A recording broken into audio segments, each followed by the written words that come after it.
So some thoughts on the projects? It's an impressive group. I mean, I think I really appreciate how the groups are thinking through kind of the whole picture, from funding to the sustainability of the management model to thinking about equity in that process. That's a hard thing to do, to manage all of those things. And I think every group here was trying to at least acknowledge those issues and in some cases really try and solve them. Yeah, I also think the work done around community engagement, not just in giving opinions, but in taking an active role and having agency is impressive. And why do you think that is so important? I think it's, first of all, I think it's difficult, really difficult. I think it's difficult to get it right. And it is time consuming, as the presenters noted. And I think without it, it's very difficult to sustain these things. And I think that's where, you know, the whole issue of maintenance, programming, activation, can the city do it all, particularly when you're building 20 new parks, you know, in the space of a year? That's 20 new places to maintain and activate. I think that's not possible on today's stretched city budgets. So if you don't have engagement, you know, and the support of the community, I think it's really hard to imagine a future for these places. So that's one among many reasons engagement is important. I'm struck in particular by Carol's question. I think it's a fantastic question, and it really is in some ways an indictment of the fact that for the last 50 years we have not invested in our infrastructure, in particular in cities. And what I'm looking to is finding ways such as these and other examples to talk about what should our urban strategy be. So as we move towards the road to Quito and Habitat 3 and the development of a new urban agenda around the world, what lessons can we take? And these, I think, are 5 really fantastic ideas that should be shared not only around the country, but around the world. I was impressed by the creativity with doing a lot with very little. They all seem to be very grassroots organized, and the ability to really transform spaces was excellent. I'm also concerned about kind of the long-term viability, and so seeing in some of the projects, I think, very thoughtful ways of setting up processes for those projects to continue long-term was good. Well, and infrastructure has come up a lot in the discussions during these presentations. And I myself, as I mentioned in one of the early ones, I have a lot of, I call it inadequate infrastructure rage. And so, and I think in some ways these projects are kind of bridging the gap between the old world where it was looked as a value to invest in infrastructure, and then the new world where kind of all bets are off in terms of how we move forward. So what are your thoughts in terms of kind of the scalability of these projects, and then as you eloquently put it, on kind of how to customize them for the results in each of those places? Well, I think there are all kinds of infrastructure, and the most important kind of infrastructure is the networks and relationships you're building between people. So if you start there and think about that is the infrastructure that we need to build, then you have really a fabric you can start building on. I do share the concern about a lot of tactical urbanism, which is really cool.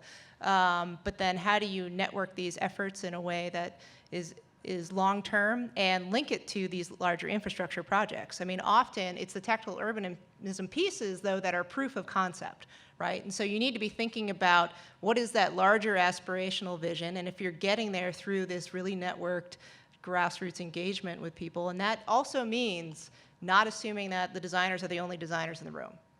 And I think it's really key in getting communities at the table in an equal level playing field, and listening really well to the solutions. But if you can create these breadcrumbs on the way to that big infrastructure project, then you're kind of generating that incremental momentum and this inevitability of the infrastructure work that needs to happen. And I think we saw it in a lot of conversations yesterday about resilience, right? You can build the wall, or you can build the park that covers that wall and that creates a great public space. And so I think these are all on the road to that.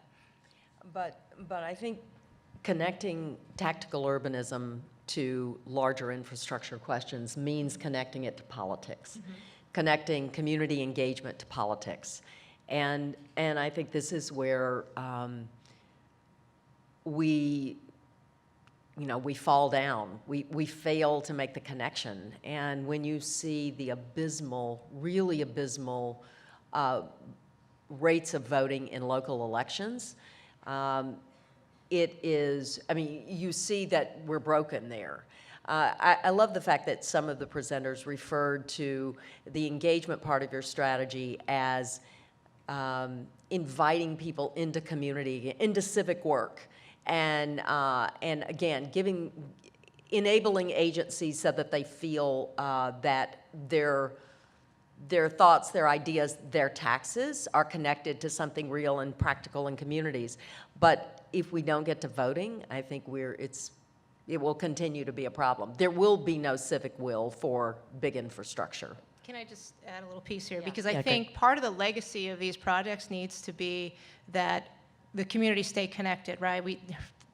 Social capital, Robert Putnam, how do you translate social capital into civic capital? And so that way you're not, for a project, always convening people. Okay, now we have this particular thing that we want a particular constituency to weigh in on. No, but we built a good network in the last project, and that's a network that can continue to absorb new interests and actors and can respond to the next crisis or the next project, that kind of thing. I mean, that's how you build that political agency in the long term that has an impact on policymakers. Yeah, And absolutely. building on this, the critical role of leadership in all of this. In a previous life, I worked for Governor Christie Todd Whitman, who made her second inaugural address all about the preservation of 1 million acres, and considering open space as infrastructure that drove a lot of different decisions. And she said, if all politics is local, all policy is personal. And what gives me hope is that the next generation, millennials and others in this room and others, think differently about open space as infrastructure. Whereas 50 years ago, the engineers and others that were designing, the next great place had a different conception. Marry that with green infrastructure and placemaking, and I think we've got an incredible opportunity for the future. Now, Absolutely. if only they will vote. Well, yes, Yeah. yes. And thank you so much for your comments and for participating in the panel. A warm round of applause for our jurors. I say to my students, you're going to pay the bills. So you might as well vote. And I think an important thing to remember is that if you care about the urban environment, it's sometimes difficult to understand when people don't care. And to go back to those bridges of thinking of an issue where you had a really hard time turning around on the issue, and what were those breadcrumbs that led you to your change, and that it can be, those breadcrumbs are really important to lead people to help them come on board rather than telling them why they should do something. So I will leave you with that. We have one more category this afternoon, which is art and interaction. And then we will have the town hall meeting immediately following that, where we will be able to delve more into these amazing issues. And then tonight is the award ceremony. So we hope to see you all later. And thank you, thank you, thank you. And thank you to Julie Yost, our curator.